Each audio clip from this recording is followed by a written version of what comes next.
Fusil en main, Jean Bastouille décide un beau matin de se faire justice lui-même. Cet homme, figure de son village et apprécié de tous, a commis l'irréparable. Bien qu'il ait avoué son crime, c'est la raison pour laquelle il est passé à l'acte qui va diviser l'opinion publique.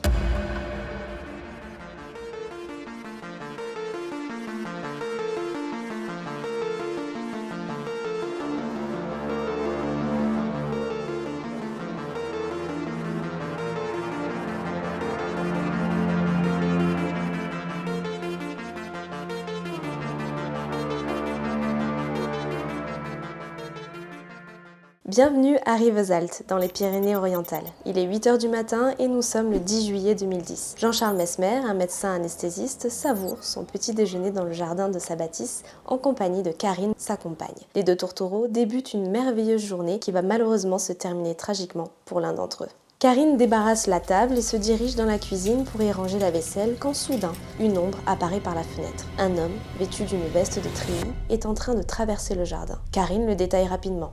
Il porte une capuche sur la tête, un foulard entoure son visage et il tient dans ses mains quelque chose qui ressemble à un fusil. Karine s'immobilise, paralysée par la peur. L'homme sort alors de son champ de vision et elle entend son compagnon s'écrier « Mais qu'est-ce que tu fais ?» Puis un coup de feu retentit. Karine court se cacher dans une des chambres et appelle la police. Un deuxième coup retentit, puis un troisième, et puis plus rien. C'est le silence absolu. Karine sort et se dirige dans le jardin. L'intrus a disparu, mais elle découvre le corps sans vie de Jean-Charles étendu sur la terrasse. Les gendarmes arrivent rapidement sur les lieux du crime et interrogent Karine, le seul témoin. Elle explique, encore sous le choc, qu'elle a aperçu un homme par la fenêtre qui traversait le jardin. Elle n'a pas pu voir son visage, mais elle est persuadée qu'il s'agissait d'un homme âgé. Il avait une arme dans ses mains, une espèce de fusil plus court à canon scié. En examinant la scène de crime, les gendarmes remarquent sur la victime les 3 coups de feu à bout touchant. Pour eux, il n'y a aucun doute, c'est une exécution. Mais qui voudrait tuer cet homme de 63 ans, connu et respecté pour son métier de médecin anesthésiste à l'hôpital de Perpignan? Ce notable franc-maçon aurait-il été victime d'un règlement de compte? D'après Karine, le tueur avait pris la peine de cacher son visage et Mesmer l'avait tutoyé. Ces détails pourraient indiquer que la victime connaissait sans doute son meurtrier. Les gendarmes explorent alors le jardin à la recherche d'indices et découvrent, posé tout simplement devant une haie, un fusil à la crosse et au canon scié, une veste des treillis, un pistolet 22 long rifle et un gros chiffon. Les gendarmes se demandent si cette enquête n'est pas un peu trop facile à résoudre. Ils se tournent alors vers Karine et lui demandent à qui appartient la maison de l'autre côté de la haie. C'est celle de Jean Bastouille, l'ex-beau-père de Jean-Charles. Jean Bastouille a 84 ans au moment des faits. C'est un viticulteur très connu et apprécié à Rivesaltes. Karine avait dit aux gendarmes que l'homme qu'elle avait aperçu était âgé et en combinant la trouvaille de l'arme du crime dans la haie de ce cher voisin, il ne faisait aucun doute qu'il pouvait être le responsable. Sans attendre, l'homme est arrêté et placé en garde à vue. Mais pourquoi ce vieux monsieur aurait-il abattu de sang-froid son ancien gendre? Face aux gendarmes, Jean Bastouille se mure dans le silence. Pendant 48 heures, il ne dira rien, ce qui ne va pas arranger sa situation puisque son silence traduit en quelque sorte sa culpabilité. Ce n'est que lorsqu'il se retrouve devant le juge d'instruction, aux côtés de son avocat, qu'il va enfin parler. Il avoue.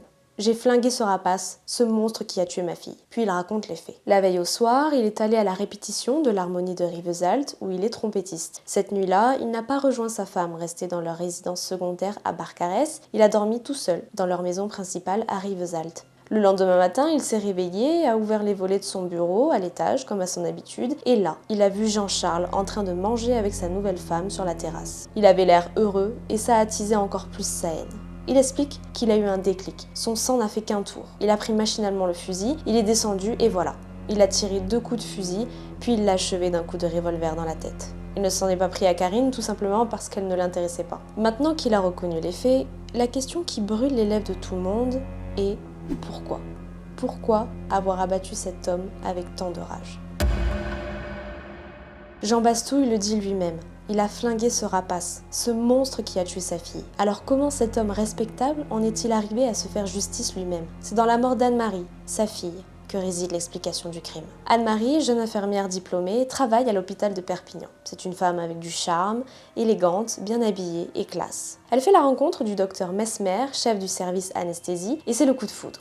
Ils entament alors une relation sérieuse. Les parents d'Anne-Marie sont heureux pour leur fille et offrent même leur masse au couple. Jean Bastouille et sa femme Thérèse, quant à eux, s'installent non loin dans la maison juste en face. Les années passent dans la bienveillance et la joie, même si Jean n'apprécie pas trop son gendre qu'il trouve assez hautain. Et la joie laisse place à la tristesse, car un premier malheur s'abat sur la famille Bastouille. Leur fils, Michel, meurt d'un AVC à 52 ans. C'est une période difficile pour Anne-Marie qui perd son seul frère et qui plus est, voit sa vie conjugale battre de l'aile. En effet, elle apprend que son mari Jean-Charles a une maîtresse. Une maîtresse qui s'appelle Karine et qu'Anne-Marie connaît très bien car elle aussi travaille à l'hôpital et pire, c'est la femme du directeur. Anne-Marie vit très mal cette trahison. Elle ne dit rien à ses parents et sombre dans une dépression enchaînant les arrêts maladie. Alors à l'été 2008, elle n'en peut plus.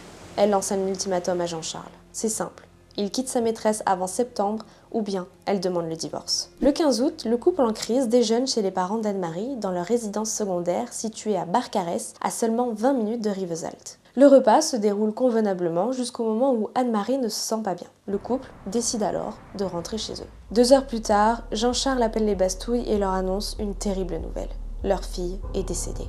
Jean et Thérèse sont effondrés. Ils n'arrivent pas à croire ce que leur dit leur gendre. Alors, ils décident de faire la route le plus vite possible jusqu'à Rivesaltes, mais lorsqu'ils arrivent dans la maison, Jean-Charles leur refuse l'entrée dans la chambre où repose le cadavre de leur fille.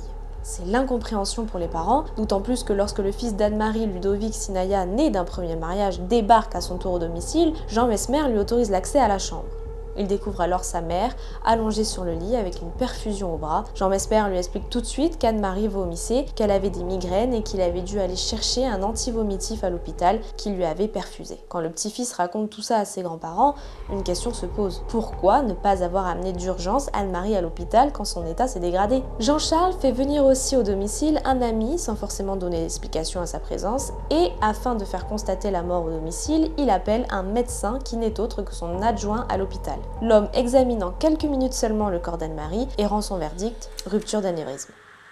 Le sol se dérobe sous les pieds des Bastouilles et malheureusement, les choses ne vont pas s'arrêter là. Jean-Charles prend toutes les décisions et écarte la famille concernant les obsèques. Il place le corps dans un cercueil fermé seulement 6 heures après la mort, contre les 24 requis, et il choisit de faire incinérer le corps de sa femme contre le gré des Bastouilles qui vont tout faire pour l'en empêcher en vain. Jean-Charles leur dira même « C'est moi le mari, je décide ». Un mari donc qui décide de tout, qui cache des informations et surtout qui n'éprouve aucune peine face à cette tragédie. C'est beaucoup pour les parents d'Anne-Marie. Et la descente aux enfers continue. Avec tout ce qu'il s'est passé, les Bastouilles veulent absolument récupérer leur masse offert à leur fille à l'époque. Mais ils se heurtent à un mur. Jean-Charles ne veut rien savoir. Il est chez lui, il hérite de sa femme, donc ce mas est aussi bien à lui. Impuissants, les Bastouilles se retrouvent à vivre en face de l'homme qui, à leurs yeux, a tout détruit. Ils assistent moins d'1 an après la mort d'Anne-Marie à l'installation de Karine, la maîtresse de Jean-Charles. Le nouveau couple fait la fête, invite des amis, étale leur bonheur 24 heures sur 24 dans cette maison qui appartenait à leur fille. Il paraît même qu'elle porte les vêtements d'Anne-Marie et qu'elle utilise sa propre voiture. Le face-à-face est terrible. Chaque fois qu'ils se croisent, ils se menacent et s'insultent. Jean-Yves, le meilleur ami de Jean Bastouille, le met même en garde. « Tu ne peux pas rester là, ça va mal finir. Installez-vous dans votre autre maison à Barcarès. » Jean Bastouille sait qu'il a raison. Ils doivent se préserver et faire le deuil, eux qui sont si rongés par le chagrin et la colère. Et c'est un énième incident de voisinage qui va tout faire basculer. En avril 2010, le neveu de Jean-Charles, alors adolescent à l'époque, s'amuse à casser les ampoules de la terrasse des Bastouilles. Jean interprète ce geste comme une provocation et laisse éclater sa rancœur en les menaçant de les tuer avec un fusil. Pour fuir les tensions, le couple part en croisière dans les îles grecques, contrairement à Jean Bastouille qui va ruminer toutes ces choses bizarres autour de la mort de sa fille. La maladie soudaine, Jean-Charles qui n'a pratiqué aucun acte de réanimation alors qu'il est médecin anesthésiste réanimateur, le fait qu'il n'ait pas conduit Anne-Marie à l'hôpital, l'interdiction de voir le corps, la perfusion qui disparaît, le corps placé dans le cercueil fermé, l'incinération, la nouvelle vie de Jean-Charles et de sa maîtresse. Jean est persuadé que son ex-gendre a tué sa fille.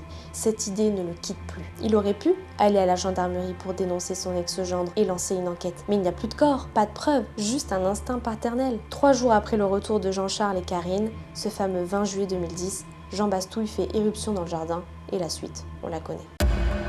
Maintenant qu'il a avoué, Jean Bastouille se retrouve en prison. Il y restera 11 mois avant d'être libéré sous contrôle judiciaire pour raison médicale. Son acte de vengeance interroge, et pour le juger devant la cour d'assises, il est indispensable de savoir si oui ou non Jean-Charles a tué sa femme. Alors Thérèse Bastouille porte plainte contre X pour la mort de sa fille afin qu'une enquête puisse puisse être ouverte. Pourquoi ne l'ont-ils pas fait plus tôt? Ils étaient convaincus que cela ne servirait à rien car Jean-Charles Mesmer était un notable. Il s'affichait avec le procureur de la République de Perpignan de l'époque et il connaissait du monde. De plus, la perfusion avait disparu, le corps n'était plus là. Il n'avait aucune chance de le faire condamner avec seulement des soupçons. Et à l'époque, personne n'aurait parlé. C'est seulement après la mort du médecin que les langues se sont déliées. C'est donc la police judiciaire de Perpignan qui est en charge de l'enquête, et plusieurs faits troublants vont être mis en évidence. Durant l'été 2008, à l'hôpital, un médecin et une infirmière se souviennent que le docteur Mesmer cherchait à plusieurs reprises à se procurer du curare. Ce produit est en fait un relaxant sélectif des muscles squelettiques. Il est utilisé lorsque le patient est intubé. Ça permet la paralysie des muscles respiratoires afin d'éviter des mouvements réflexes du patient, mais il est aussi connu pour être un poison mortel. Le docteur Mesmer cherchait donc ce produit prétextant que son chien était malade et qu'il voulait le piquer lui-même. Ce témoignage est plutôt perturbant, alors les enquêteurs vérifient si à l'époque, quelques semaines avant la mort d'Anne-Marie, Jean-Charles avait bien un chien malade en fin de vie. Oui, il avait bien un chien, mais déjà mort depuis 1 an selon les vétérinaires. Les Bastouille avaient aussi parlé d'une perfusion de Primpéran, cet antivomitif administré à leur fille selon les dires de Jean-Charles. Les enquêteurs se demandent alors s'il ne s'agissait pas en réalité du curare. Ils vont donc questionner un médecin légiste à ce propos. Est-ce que c'est courant de pratiquer des perfusions lorsqu'on a des nausées? La réponse est sans appel, non. On donne plutôt un traitement par voie orale. Les enquêteurs s'interrogent alors sur la constatation de la mort d'Anne-Marie et interrogent l'ami que Jean-Charles avait fait venir. Il dit « En quelques minutes, en effectuant un examen extérieur du corps, le médecin a conclu à une rupture d'anévrisme et a signé aussitôt le certificat de décès. » Les enquêteurs se rapprochent alors d'un spécialiste pour savoir si c'est possible de conclure à un diagnostic uniquement par un examen simple. Tous sont unanimes « non ».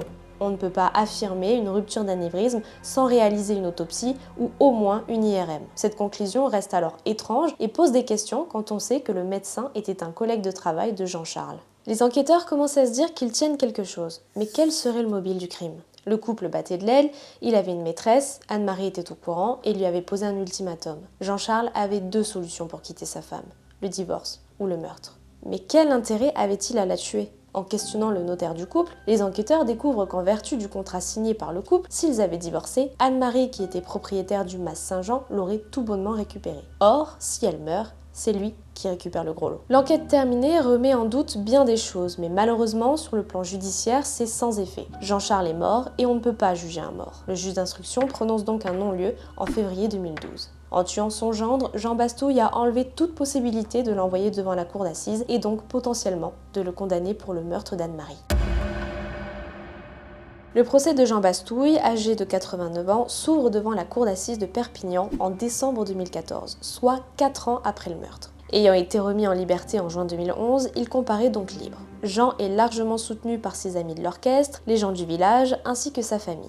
En face, sur le banc des parties civiles, se trouve Olivier, le fils de Jean-Charles Mesmer, et Karine Morano, sa compagne. Le procès est sans enjeu car Jean a reconnu les faits et il n'y a rien d'autre à prouver. Pendant donc 5 jours, le procès va principalement porter sur la mort d'Anne-Marie afin de mettre en évidence les circonstances atténuantes qui auraient pu pousser Jean Bastouille à commettre son geste. C'est la stratégie qu'opère Maître Nicolo, l'avocat de Jean, et le défi qu'il s'est lancé n'est pas facile car l'idée n'est pas de juger la victime. D'autant plus que les avocats de la famille Mesmer ne laisseront rien passer. Pour eux, il n'est pas question de salir la mémoire de la victime. Témoins et enquêteurs sont donc interrogés sur la mort d'Anne-Marie. D'abord, il y a l'enquêteur de personnalité qui s'exprime à la barre, n'hésitant pas à dire que Jean-Charles Mesmer n'était pas quelqu'un de recommandable et qu'il n'était intéressé uniquement par l'argent. Puis Ludovic, le fils d'Anne-Marie, raconte que lui-même, étant médecin, il a été surpris de la perfusion faite par Jean-Charles sur sa mère, surpris par les produits administrés qu'il a lui-même cherchés dans les poubelles en vain et surpris aussi par l'attitude intéressée de Jean-Charles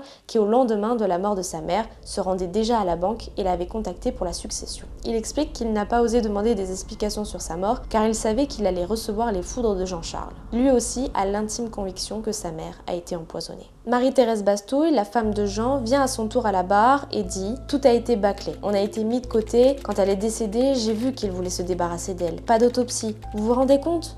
Pas d'hôpital, on ne sait pas ce qu'il a mis dans cette injection, rien, pas de massage cardiaque, il ne voulait recevoir personne, il voulait lui-même constater la mort, on n'a participé à rien, pas une lecture à la messe, je suis persuadée qu'il a tué ma fille, mais je ne lui en veux pas. Quand je mets un cierge pour Anne-Marie, j'en mets un pour lui aussi. Quant au capitaine de la police judiciaire qui a enquêté sur la mort d'Anne-Marie, il enfonce le clou. Tout était douteux. Il aurait fallu une autopsie. Le docteur Mesmer a bien sorti des produits très dangereux, voire mortels, à haute dose, qui contenaient du cuivre rare. Quand le président de la cour lui demande s'il a pu tuer son épouse, le capitaine hésite.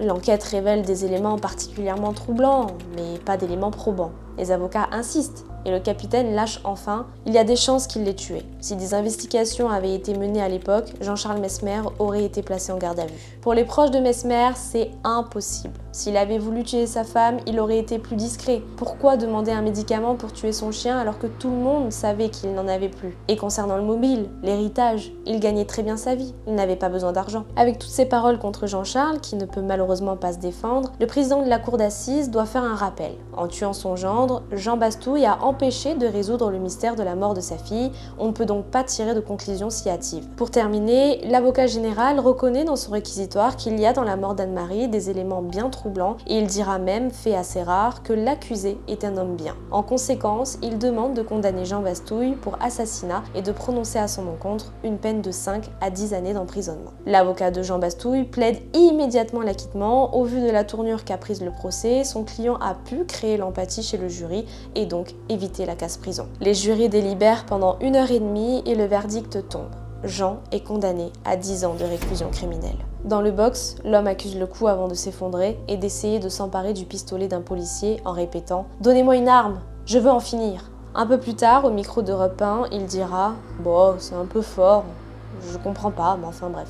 Ils ont décidé comme ça, ils ont décidé comme ça ». Jean Bastouille devient alors le plus vieux prisonnier de France. Il fait tout de suite appel de cette décision. Et dans l'attente de ce nouveau procès, son avocat va tout faire pour le faire sortir de prison. Et il y parvient quelques semaines plus tard. Jean est vieux et malade, ce qui a joué en sa faveur. Il est donc libre en attente de son nouveau procès en appel qui devrait se dérouler 1 an après le premier procès. Mais la justice est encombrée, débordée, et aucun procès n'est planifié pour 2015 ni pour 2016, et puis il ne verra jamais le jour car Jean Bastouille meurt le 11 janvier 2017 à l'âge de 92 ans. Il meurt donc présumé innocent car la demande d'appel avait effacé sa première condamnation. Une histoire donc bien frustrante. Par cet acte de vengeance, on ne saura jamais si Anne-Marie a bel et bien été assassinée par son époux, même si beaucoup d'éléments troublants nous laissent penser qu'il est responsable. Quant à l'acte de vengeance de Jean Bastouille, il reste très discutable. Beaucoup de gens prennent son parti car c'était une figure du village respectée.